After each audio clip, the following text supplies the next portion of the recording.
আমার মতো আয়না ঘরে 10 দিন থাক, এরপরে মাফ করে দেব। তাহলে এখানে আমরা রাসূলের অনুসরণের মাধ্যমে মাপ পাবো তারা যারা আল্লাহর সাথে সম্পর্কিত। কিন্তু বান্দার সাথে যদি কেউ সম্পর্কিত কোনো অন্যায় করে থাকেন, আপনার কারণে ইদ্রিস আলীর মতো মাওলানা কথা বলতে পারে নাই মসজিদে, এরকম ইমাম দেশে ছিল না? আপনার কারণে ব্যবসা করতে পারে নাই, আপনার কারণে বিনা কারণের ব্যবসা বাণিজ্য সব মাঠে মারা গেছে। আপনি চাঁদাবাজির মাধ্যমে টাকাগুলো নিজের মনে করে নিয়েছেন। আমার ধরার পরে আমারে বলছে আপনার বাবাকে খবর দেন যেন 10 লাখ টাকা দিয়ে যায়, নাই তো কালকে 50টা মামলা দেব। আমার বাবা 8 লাখ দিয়েছিল সঙ্গে সঙ্গে, আবার বলছে সেই 2 লাখ কই, মনে হচ্ছে টাকা পাই সেই টাকা এত বড় সময়। আরে আমার বাবা তো কথা রেখেছে, 8 লাখ 10 লাখের জায়গায় 8 লাখ দিয়েছে।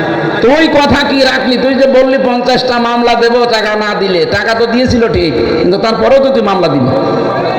আর তুই এখন বলে যে হুজুর আমার জন্য কিছু করবেন না, আমারে মাফ করে দিন। মাফ? এদিকে আয়, তোরে মাফ করছি শয়তান।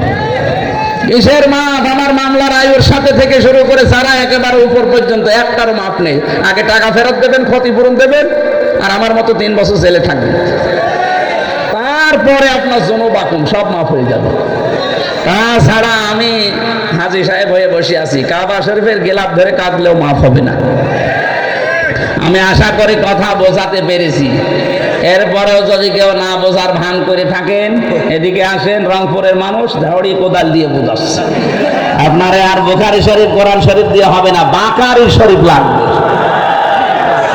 আমার আজকের আলোচনার বিষয়, আমি দিনের বেলা এখানে কোন জায়গায় যেন আজকে এসেছিলাম সকালে, তাম্বলপুর, ওখানে বলেছিলাম যে তহমত সময় পাইনি, এই জন্য শেষ করতে পারিনি।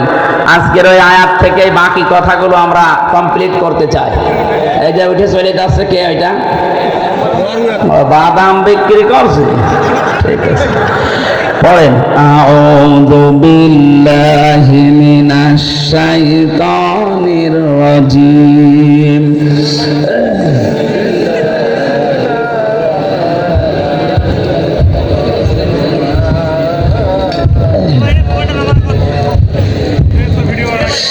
ওয়াইলুল লিকুল্লি হুমাযাতিল লুমাযা।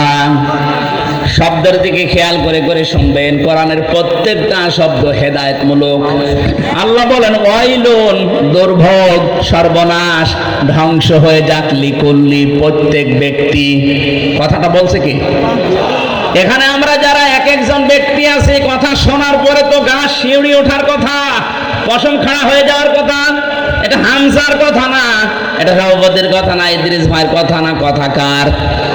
আল্লাহ বলেন প্রত্যেক ব্যক্তির জন্য দুর্ভোগ, প্রত্যেকটা ব্যক্তির জন্য আফসোস। ওয়াইলুন মানে আফসোস হতে পারে, আফসোস করছে সরাসরি কে? দুর্ভোগ, আক্ষেপ, এরপরে সর্বনাশ, ধ্বংস প্রত্যেকটি মানুষের জন্য। আমার মনে হয় আয়াতটা যখন নাযিল হয়েছিল, আমি তাফসিরে পড়েছি, যখনই নবীজি এতটুকু বলেছিলেন ওয়াইলুল লিকুল্লি, সঙ্গে সঙ্গে যারা সামনে ছিল তারা অ্যাক্টিভ হয়ে গেছে। প্রতিটি মানুষকে আল্লাহ উদ্দেশ্য করছে, না জানি আমিও আছি কিনা।